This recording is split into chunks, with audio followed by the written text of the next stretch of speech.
दोस्तों अब आगे बढ़ते हैं दूसरी डिबेट की ओर। जिस कांग्रेस पार्टी ने 60 साल तक कई घोटाले से देश को लूटा, अब उसकी निगाह मंदिर और दूसरे धार्मिक ट्रस्ट के पैसों पर है। ये कांग्रेस पार्टी के नेता पृथ्वीराज चव्हाण को सोनिया गांधी ने कहा कि जाके स्टेटमेंट दो कि देश में आर्थिक संकट है, इसलिए बाहर आने के लिए सरकार धार्मिक स्थलों से, धार्मिक संगठनों से, मंदिरों से जितना पैसा है, जितना सोना है, उसको अपने कब्जे में ले। स्वामी चिदानंद सरस्वती से भी बात करते हैं। स्वामी जी आप ऋषिकेश से हमारे साथ लाइव हैं। मुझे स्वामी जी इनके नियत पर थोड़ी सी जो है मुझे डाउट है। आज जो भी संपत्ति है हमारे समाज के पास है वो सारी राष्ट्र की संपत्ति है। बात क्योंकि सोने से शुरू हुई है इसलिए सारी समस्या शुरू हुई है। बात समर्पण से शुरू होती तो पूरा राष्ट्र साथ में है अपने राष्ट्र के, क्योंकि बात सोने से, और सोना कुछ लोगों के पास होता है और कुछ संस्थाओं के पास है, कुछ मंदिरों के पास है, लेकिन संपत्ति तो सबके पास है। तो बात सोने से शुरू ना हो, बात संपत्ति से शुरू हो, एक बात।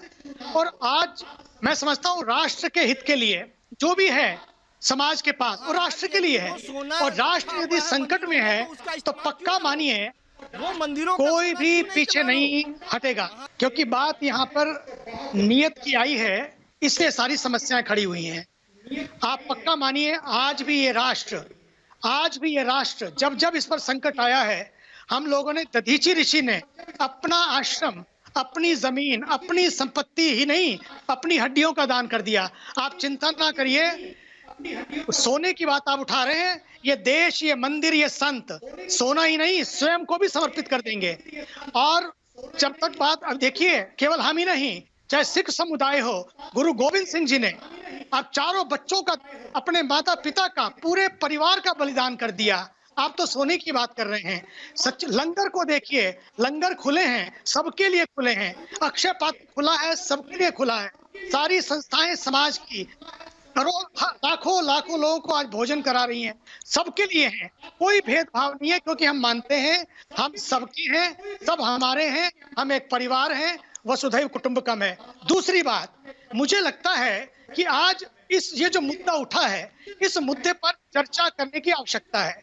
चर्चा इसलिए होनी चाहिए कि यदि कोई नीति बनती है, सबके लिए बनती है, सब धर्म स्थानों के लिए बनती है, पक्का विश्वास मानिए पूरा समाज, ये सारे मंदिर, ये सारे संत सबसे पहले सामने आएंगे। और मैं आपसे विश्वास दिलाना चाहता हूं, यदि भारत सरकार ये स्वेच्छा से इन सबको जगाए, क्योंकि कुछ लोग कानून से नहीं, ये देश स्वेच्छा से, श्रद्धा से, भावना से आगे बढ़ा है, किसी भय से नहीं बल्कि भाव से आगे बढ़ा है, कानून से नहीं बल्कि खुद को आगे लाया है। इसलिए हम चाहते हैं यदि ऐसी कोई नीति बनती है तो परमार्थ निकेतन ऋषिकेश सबसे पहले पहल करता है। यदि कुछ ऐसा होता है, जितना अपने पास अगर सोना है वो सारा का सारा सोना, अगर कोई नीति सबके लिए बनती है, पक्का मानिए ये परमार्थ पहले आएगा। आपको मालूम है अर्णव जी, जिस दिन पालघर की बात आई थी, मैंने उस दिन भी कहा था उस दिन भी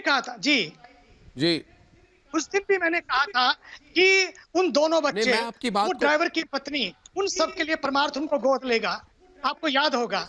इसलिए हमारे संत पीछे नहीं हटेंगे, हमारी संस्थाएं पीछे नहीं हटेंगी।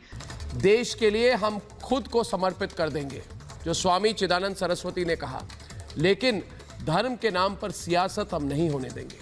दोस्तों, कल शाम 7 बजे आपसे फिर मिलूंगा, तब तक के लिए नमस्कार।